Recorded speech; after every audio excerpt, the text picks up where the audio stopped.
Saying that women created feminism is like saying that pigs created the bacon industry. Feminism is not beneficial to women, it's a weapon used against women. The foundations of feminism are not built on years of oppression and abuse and the determination of women to be free. They're built on a gigantic fraud. The battle of the sexes. In this timeless struggle for supremacy between man and woman,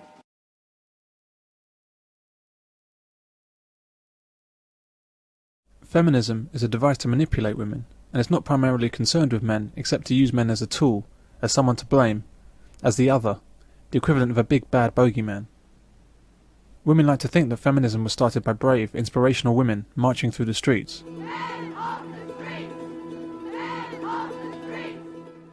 But feminism didn't begin there, it began here. And although it might appear that feminism started in the 1960s, as we'll see, feminism actually started 20 years before this. What was happening in the 1960s was not the start of feminism, but rather the start of a version of feminism that was solely concerned with abusing men. The originators of this male hatred, this misandry, were able to leverage the power of feminism for what is effectively a parallel campaign of hatred against men. This male hatred, sometimes called radical feminism, has become wrapped up in the original form of feminism and is now indistinguishable from it. The women originally behind this type of feminism were mostly lesbians who simply hated men. They were burning their bras and doing all sorts of silly things, making fools of themselves, and they were a joke. Very, very strong feminists. I've always considered myself a feminist, but boy, they've got me beat all hollow. They are feminists on the extreme, i.e., let's just do away with men and have sperm banks. It was that sort of thing.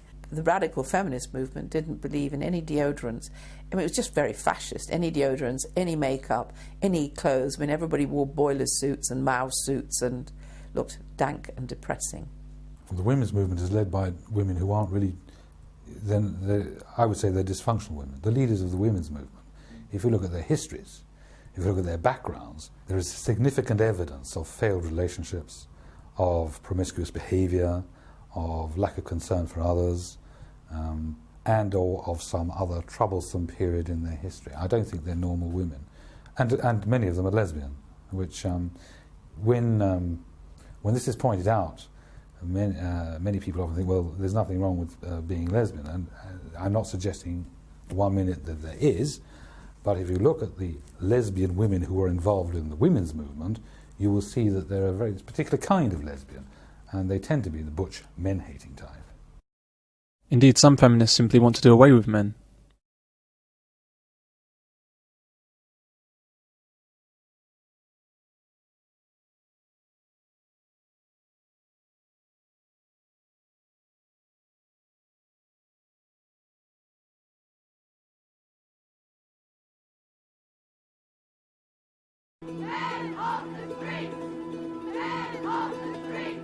Regarding the feminist movement, what does the slogan "make the personal political" mean? To me, that I always hated that slogan. What it really means is you take your personal damage. And one of the things was very obvious in those very early days of the women's movement, how many of the radical women leaders of the movement themselves had really disturbed backgrounds and were very, very violent. And then you make that political. So if my dad's a shit, all men are shits. If you say that, you can do almost anything you like. You could go from the personal and make it political. So what happened is a sufficient group of women got together to complain bitterly, because you have to remember the beginning of the feminist movement was a Marxist movement. It was women in the left of the politics in Britain who decided that they had had enough of working with men on the left and were going to have their own, in quotes, movement. So our feminist movement never grew from a grassroots of the working class women that they were always talking about. There weren't any working class women.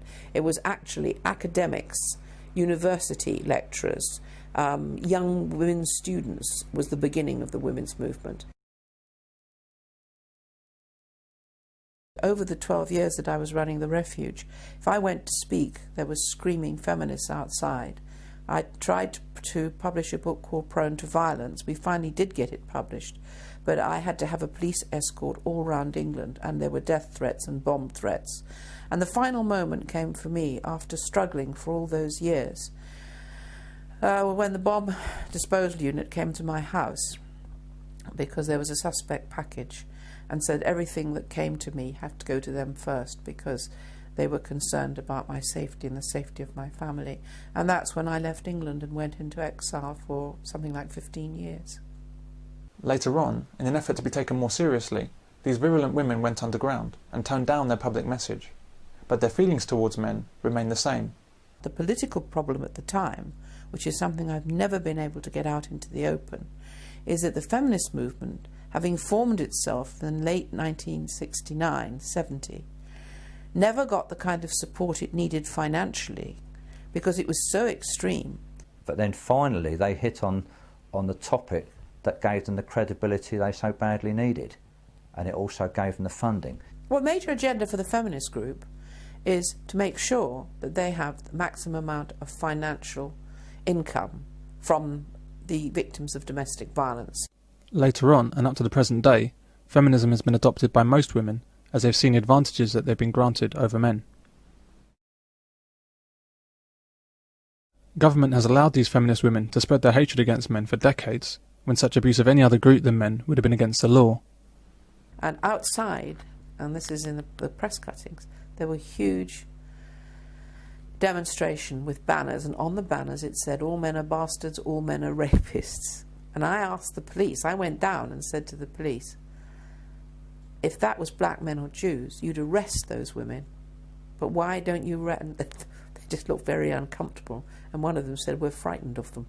I've even received emails from women telling me that my website is illegal because it's an act of domestic violence against women. You cannot complain against women without them feeling that they have a right to abuse you, to threaten you, to intimidate you. And when it comes to the mainstream media, newspapers and whatever, they won't receive a few emails. They'll receive thousands of emails, thousands of letters orchestrated by the feminist lobby, which you must remember is extremely well funded. And so the women are goaded into believing that they are being abused by the male population. Government has turned a blind eye to their activities because it helped to further its own ends by turning women against men.